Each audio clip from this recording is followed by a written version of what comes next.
سلام دوستای عزیزم.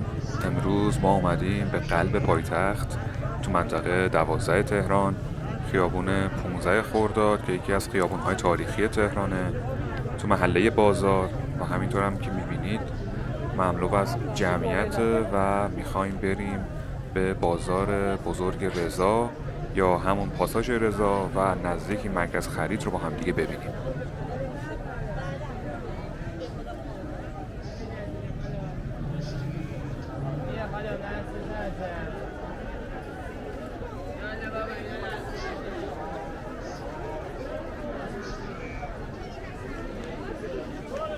پاساژ رضا تو بازار تهران هستش و تقریبا یکی از کاملترین پاساژها برای خرید لباس محسوب میشه که 5 طبقه و 600 تا واحد تجاری داره و تو سال 1380 یعنی 20 سال پیش ساخته شده.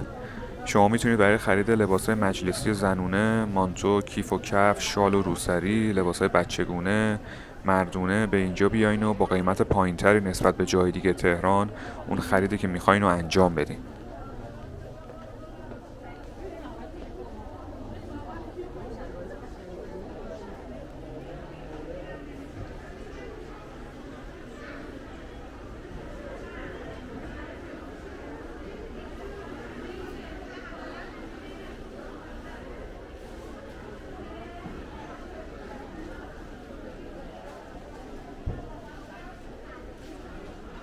ساعت کاری این پاساژ همه روزه از ساعت 9 صبح تا 5 بعد از ظهره.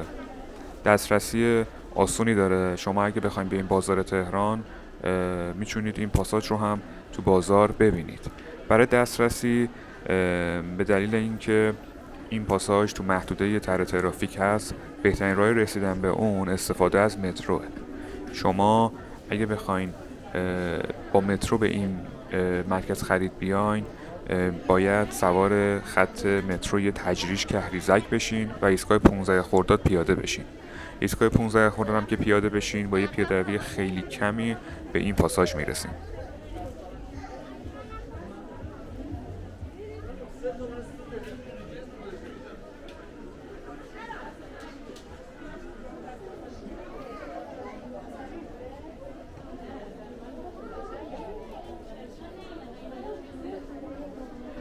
یکی از مزیت‌های این پاساژ اینه که شما علاوه بر این که به اینجا میایین و میتونید لباس‌های مختلف رو ببینید، این هستش که خب همونطور که بهتون گفتم این بازار توی خود بازار تهرانه و شما میتونید علاوه بر اینجا بیاین و تو خیابون 15 خرداد قدم بزنید و از فروشگاه اونجا استفاده کنید. میتونید برید به بازار زرگرها برای خرید طلا و جواهر، به بازار کفاش‌ها برای خرید کفش، به بازار بزرگ تهران برین، به خیابان ناصر خسرو برین که اونجا مواد غذایی خیلی خوبی میفروشن که من حتما یک ویدیو جداگانه از اون خیابون میگیرم، و یک سری مراکز تاریخی و دیدنی مثل کاخ گلستان، سبز میدان و یک سری جاهای دیگه توی این منطقه هستش که شما میتونید یک روز کامل روی این منطقه به این منطقه بیاین و از این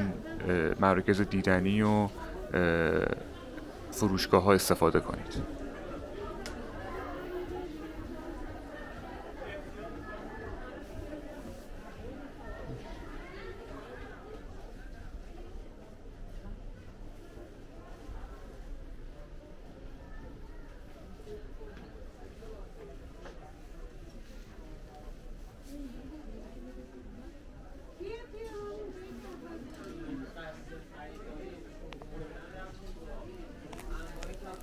خیلی ممنونم که این ویدیو رو برای دیدن انتخاب کردین.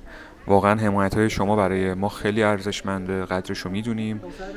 خیلی ممنون میشم اگر از این ویدیوها خوشتون میاد کانال رو سابسکرایب کنید و این ویدیو رو هم لایک کنید. خیلی ممنونم.